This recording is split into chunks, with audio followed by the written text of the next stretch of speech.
Vibe Coding University, training humans to train themselves. Okay, uh, now that we've got the idea of control over uh, good things that are rewarding to us that we do, and taking bad things and making them rewarding, and then taking the blah nothings and making them rewarding, we can talk about identity. Okay, and identity sort of pulls it all together and makes it all work. Okay, so identity is real, real important here. Uh, Now, we talk about identity. It's sort of all encompassing. It's sort of a set of skills that a person does, but more importantly, a lot of people really focus on the value or the benefit. I want to be a doctor. How come you want to be a doctor? So I can make lots of money. So I can take Wednesdays off and go golfing. I don't know what it is, but that's the benefit of it, right? But what is there all those other things that the skills or things that you have to do to be a doctor? Well, remember we talked about those are supposed to be enjoyable. So we want to really get in here the idea of, and understand the mirror. We now know how to make things enjoyable or rewarding to us, the good, the bad, or the blah nothings, right? But now we're to sort of pay a little more attention to it and how it affects identity. Um, so first of all, let's just look how identity develops. Okay, so with kids, kids scribbling on a piece of paper, and people come by. Oh, look at the little artist. Okay, so they look at him, and now he's been given a label. Now, two things can happen. See, when the kid was scribbling, he was enjoying what was doing. Those are the internal drives. As soon as he starts doing it because he's recognized, that's an external drive. So when he does it, is he doing it because of internal or an external drive, right? Maybe a little both or whatever. Okay, but what drives him really? Okay, that's what we're going to sort of talk about. So initially, kids do it because they enjoy it, right? Right. Then they get this label. Okay, see now, I just heard this song, "Fools Fall in Love." Okay, and this is from way back in the 50s or the early 50s or early 60s or late 50s. Okay, and it's why do fools fall in love? And that's the whole key. Is we see people who fall in love, and they seem like fools because here they're falling in love with this person that lies to them, cheats on them, treats them mean or whatever, and they're just head over heels over the person. Okay, and they see is the wonderful things about them, and it's they're a fool, so to speak. Okay, but those things are internally driven. Okay, those things are internally driven. Why they like this person? Who knows what it is? All right, exactly. So we want to go through it here a little bit. So I'm trying to look at my notes here. So it's the full skill we're going to try to work on here a little bit today. That's actually what we're working on developing, because a lot of times there's going to be things that we don't like, and we have to sort of develop this full skill to work for us, to support us in getting us to do the things we want to do or need to do or whatever to accomplish our goal and become the person we want to be. Okay, now a lot of us are not very good with the full school skill. Okay, so Alan Carr, he wrote here are these smokers, and they have no idea how to go into these situations and make them wonderful. They don't want to be I mean, what are you? You're crazy. I mean, they can't be a fool, so to speak.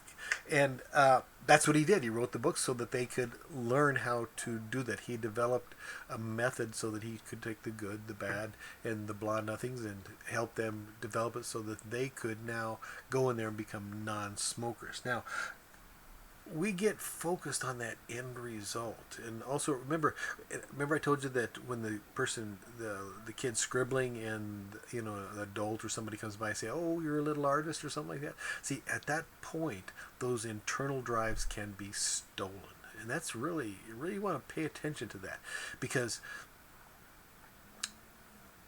it's we do things for external drives, and it steals our life. Okay, when it's internal, we create our life, and that's what we want to do. Keep that creation from internal drives going. Um, if we, somebody, you know, has two job offers and or has a job and he goes to work and he goes, I'm no fool, I'm gonna take the one with more money. Yeah, I'm no fool. Right? Or we go on a diet and we force ourselves to do things that we don't like to do, don't want to do. I mean, we're no fool, we want to be thin, right? And it's these are just so temporary. It's like they aren't part of who you are. Okay, it's sort of like when you have a friend, or you thought you had a friend. You know, they're sitting there, oh, I'm your friend. We talk, do stuff together, stuff like that. Then you get in a maybe a statusy situation, and now all of a sudden this friend totally ignores you and doesn't even hang around with you, and you know, it's like, whoa, what happened? Thought you were my friend. No, you see, the situation was wrong. Okay, one situation, you're up, your friend, but another situation is no, too tough. See, that's what Alan Carr did. See, a person that smokes doesn't smoke while they're sleeping. They're a non-smoker while they sleep. Oh, that's an easy situation. They can do that. All right, that's like your friend hanging around with you, an easy situation. But when it gets tough in the statusy or having to stand up for you or whatever, okay, that's tough. See, Alan Carr said, okay, I'm going to take these smokers into these tough situations and teach them how to fall in love, so to speak. Okay, with being a non-smoker.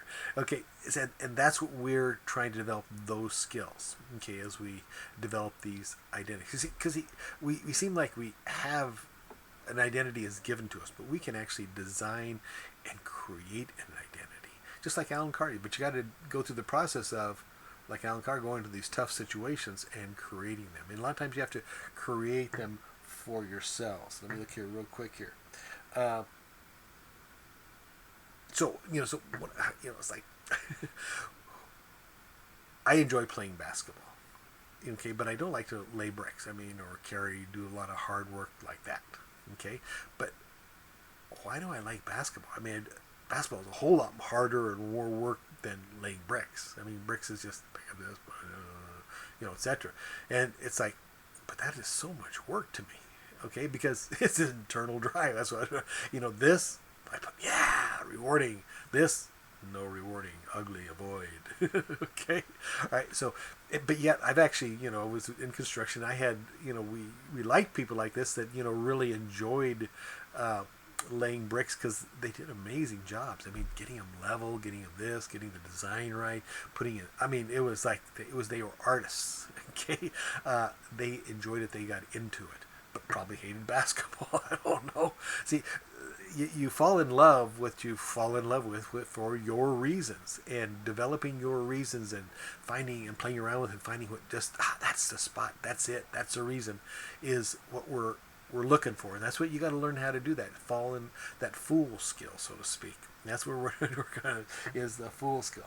But let's go back. How do kids develop an identity? So again, if they start slow, right?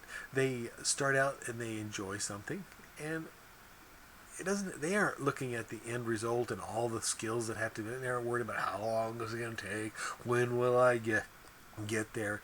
They're just like, oh, I just enjoy this so much. This is so much fun. I enjoy playing around with and they play around with it and play around with it, and they enjoy it. They find ways to enjoy it. And that's how they develop the skills, okay? And they first develop one, then another, until they finally end up with 40 plus or more. So here with Vicoding, we're going to start out with some things, and you've got the skills now or at least you know how, to do the good, the bad, and the blah nothings, and take them and make them into something rewarding.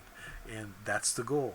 We're going to be doing these different things, and the goal is to enjoy them.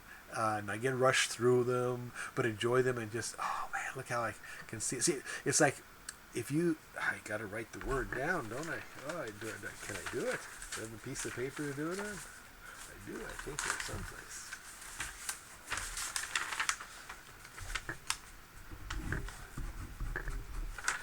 See if I can you read that? There it is. See, if you just look at that code and something pops in your mind, see, you are a Vicoder. All right, you're just a little Vicoder, so to speak. I mean, you're not reading 2,000 words a minute, but you taking code, and from a code, without doing anything, a picture pops into your mind. Okay, that makes you a Vicoder. Okay. Now, when you start putting them together and together and together and training yourself, how to structurally see what should go where and where should go what, so to speak, now all of a sudden that blah nothing page that my wife saw will start to be organized and be meaningful. Okay. And that's how kids do it. They first enjoy one, then another, then another, then another. So, Vibe Coding University, training humans to train themselves. All right. Talk to you later.